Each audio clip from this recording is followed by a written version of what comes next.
இன்றைக்கி நாம் பருப்பு இட்லி ரெடி பண்ண போகிறோம். பாருங்கள் எவ்வளோ சாஃப்டாக இருக்குது. இது ப்ரோட்டீன் ரிச், குழந்தைங்களுக்கு கூட இது ரொம்பவே பிடிக்கும். டெய்லி சாதாரணமாக இட்லி பண்ணி கொடுத்தோன்னா பசங்களுக்கு பிடிக்காது. இந்த மாதிரி ஒரு நாள் டிஃப்ரெண்ட்டாக பண்ணி கொடுத்தோன்னா அவங்க ரொம்பவே விரும்பி சாப்பிடுவாங்க. இந்த இட்லி எப்படி செய்கிறதுன்னு பார்க்கலாம்.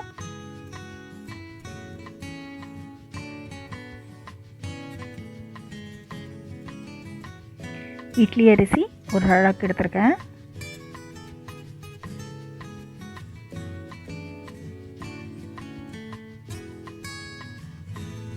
கடலைப்பருப்பு 1/4 கப். துவரம்பருப்பு நான் இன்றைக்கி ரேஷன் துவரம்பருப்பு தான் போடுறேன். இது இட்லி தானே, ஸோ ரேஷன் துவரம்பருப்பு போட்டாலும் நல்லா தான் வரும். ஸோ இது ஒரு 1/4 கப் ஆட் பண்ணிக்கிறேன். ஸோ டோட்டலாக 1/2 கப் பருப்பு ப்ளஸ் உளுந்தம்பருப்பு 1/4 கப் ஆட் பண்ணுறேன். நான் கொஞ்ச நாளாக வந்துட்டு இந்த கருப்பு உளுந்து தான் யூஸ் பண்ணிகிட்ருக்கேன். ஸோ இதுதான் ஸ்டாக் இருக்குது, அதனால இதை ஆட் பண்ணுறேன். நீங்கள் சாதாரண உளுந்து இல்லைனா கருப்பு உளுந்து எது வேணால் ஆட் பண்ணிக்கலாம். வெந்தயம் ஒரு 1/2 டீஸ்பூன் ஆட் பண்ணுறேன். நம்ம தோசை எதுவும் செய்ய போகிறதில்ல, இட்லி தானே, ஸோ அதுக்கு வெந்தயம் ஜாஸ்தி தேவையில்லை, அதனால தான் கொஞ்சமாக போட்டிருக்கேன் வெந்தயம். ஸோ 2 வாட்டி வாஷ் பண்ணிவிட்டு தண்ணி ஊற்றி அதை வச்சிடலாம். தேவையான அளவு ஜஸ்ட்டு வந்து அந்த அரிசி முழுகிட்டு மேலே ஒரு 1/2 இன்ச் அளவுக்கு தண்ணி இருந்தால் போதும்.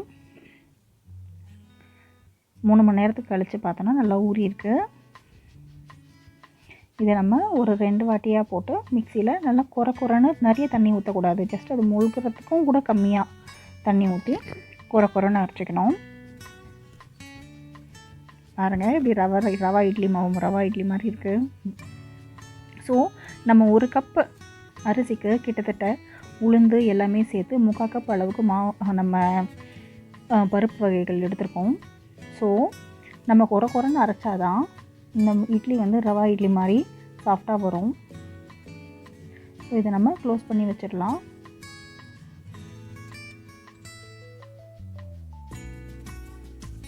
நல்லா பொங்கி வந்திருக்கு. இந்த இட்லி பண்ணுறதுல முக்கியமான விஷயம் என்னென்னு பார்த்தீங்கன்னா, நீங்கள் இதை வந்துட்டு குறைன்னு தான் அரைக்கணும். நீங்கள் மைய அரைச்சிங்கன்னா இட்லி சரியாக வராது. நம்ம பருப்பு அதிகமாக போட்டிருக்கிறதுனால குறைன்னு அரைச்சா பருப்பு ஜாஸ்தியாக போட்டாலும் இட்லி நல்லா வரும். ஸோ ஒரு 3 ஸ்பூன் எண்ணெய் ஊற்றிட்டு கடுகு ஆட் பண்ணுறேன்.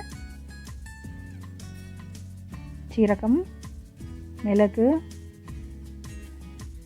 பச்சை மிளகாய், கருவேப்பிலை, பெருங்காயம் வேணால் ஆட் பண்ணிக்கலாம். ஸோ நான் இன்றைக்கி வந்துட்டு குழந்தைங்களுக்காக பண்ணுறதுனால இதில் கொஞ்சம் மஞ்சள் பொடி ஆட் பண்ணுறேன். ஸோ கலர்ஃபுல்லாக இருந்ததுன்னா எல்லாருக்குமே அட்ராக்டிவாக இருக்கும்.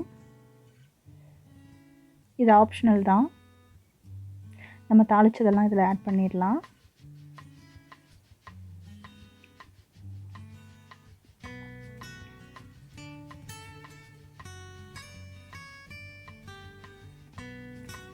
இது வந்துட்டு நம்ம டம்ளரில் போட்டோம்னா ரொம்பவே அழகாக இருக்கும்.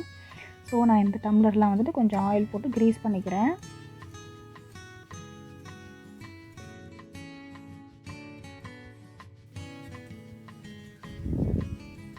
டம்ளரில் 3/4 டம்ளர் அளவுக்கு நம்ம மாவு ஆட் பண்ணிக்கலாம். ஜாஸ்தியாக ஆட் பண்ணோன்னா பொங்கி வலியறதுக்கு கூட சான்ஸ் இருக்குது.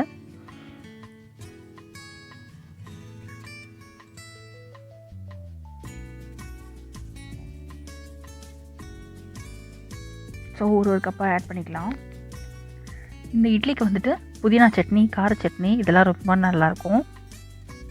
ஸோ ஏதாவது ஒரு ஸ்பெஷல் ஒகேஷன் அந்த மாதிரி சமயத்தில் இது பண்ணோன்னா நல்லாயிருக்கும். ஸோ இதுக்கு மேலே நம்ம டெக்கரேஷனுக்காக என்ன ஆட் பண்ணலான்னா முந்திரி ஆட் பண்ணுறோம். நீங்கள் வந்துட்டு தாளிக்கும் போது கூட முந்திரி வேணால் ஆட் பண்ணிக்கலாம், இஞ்சி கூட ஆட் பண்ணலாம் வேணும்னா.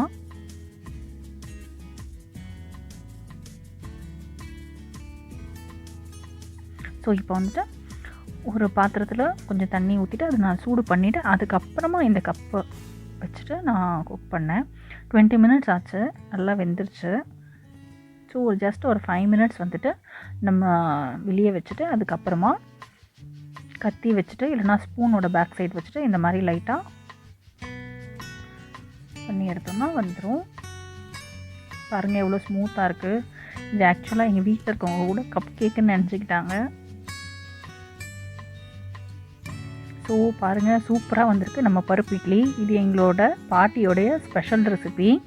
வீட்டில் யாராவது கெஸ்ட்டு வந்தாங்கன்னா நாங்கள் எங்கள் பாட்டி வீட்டுக்கு போகணுன்னாலும் இது வந்துட்டு அவங்க ரொம்பவே ஸ்பெஷலாக பண்ணி கொடுப்பாங்க. ஒரு வித்தியாசமான ஒரு டேஸ்ட்டில் இந்த பருப்பு இட்லி ரொம்பவே சூப்பராக இருக்கும். நம்ம துவரம்பருப்பு, கடலைப்பருப்பு எல்லாமே சேர்த்து பண்ணுறதுனால இதோடைய டேஸ்ட்டு நல்ல ஒரு அவுட்ஸ்டாண்டிங்காக இருக்கும். நீங்கள் கண்டிப்பாக இதை ட்ரை பண்ணி பாருங்கள். If you like our video, subscribe our channel and click the bell button.